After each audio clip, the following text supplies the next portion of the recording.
Ron DeSantis stands tall at Florida Freedom Summit. Ron DeSantis used his speech at the Florida Freedom Summit on Saturday to take subtle digs at his rival Donald Trump as more legislators in his state flipped their endorsements to the former president. Time equals 400 Ms. greater than the Florida governor, 45, walked on stage to loud applause and told the crowd he did not need teleprompters because you got to speak from the heart, and asked organizers to take them down.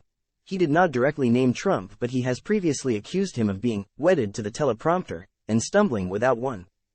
DeSantis, who was again careful not to name the former president, mocked those who talk a big game and said, "But if you're not ultimately winning elections and ultimately winning the big policy fights, then it's not going to matter." Trump is set to close out the event later today, and his campaign provoked DeSantis by announcing endorsements from 7 more Republican Florida legislators.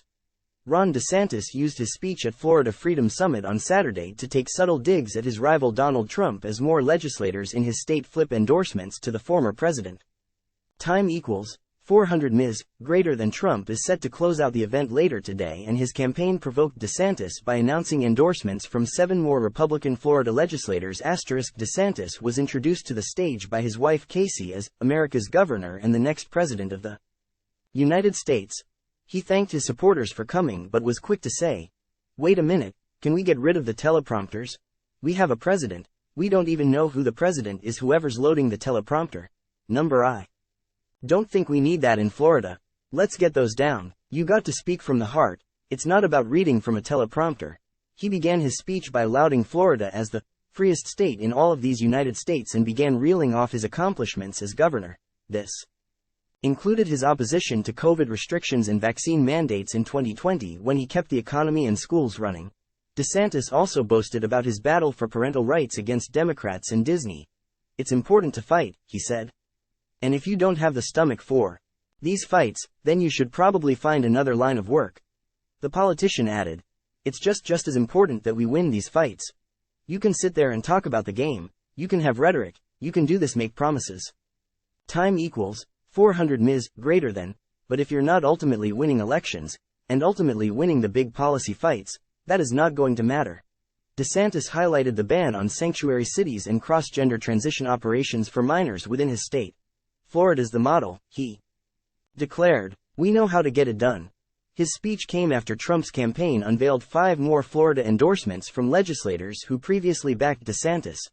State Senator Debbie Mayfield and State Representatives Jessica Baker, Webster Barnaby, Alina Garcia and Kevin Steele flipped to Trump, while State Representatives Mike Beltran and David Barrero, who had been neutral in the race, also joined them in their support for the former president. The Florida governor, 45, who was careful not to name the former president, mocked those who talk a big game and said, "But if you're not ultimately winning elections and ultimately winning the big policy fights, then it's not going to matter." DeSantis was introduced to the stage by his wife Casey as America's governor and the next president of the United States. His speech came after Trump's campaign unveiled 5 more Florida endorsements from legislators who previously backed DeSantis. In a statement, State Representative Baker said, "As instability grows around the world and economic uncertainty takes root here at home, folks across my district tell me constantly they want to see President Donald Trump back in the White House and Governor Ron DeSantis back on the job here in Florida, finishing the work he promised to do less than a year ago." While State Senator Mayfield said, "It's time to unite our party behind Donald Trump, prepare for the year ahead and work together to prevent another 4 years of Joe Biden's disastrous policies from destroying this nation that we all love so dearly." Some legislators in Florida have privately told The Messenger that they are only sticking with DeSantis over Trump because they do not want bills or town spending projects to be vetoed. Florida State Rep Randy Fine, a Jewish Republican, changed his endorsement from DeSantis to Trump last month and said the governor has not come out strong enough on anti-Semitism. Polls in key early states show DeSantis is losing ground on Trump. In Iowa, the Florida governor is 27 percentage points behind the former president, while in South Carolina, DeSantis is polling at 11% behind Trump's 53%.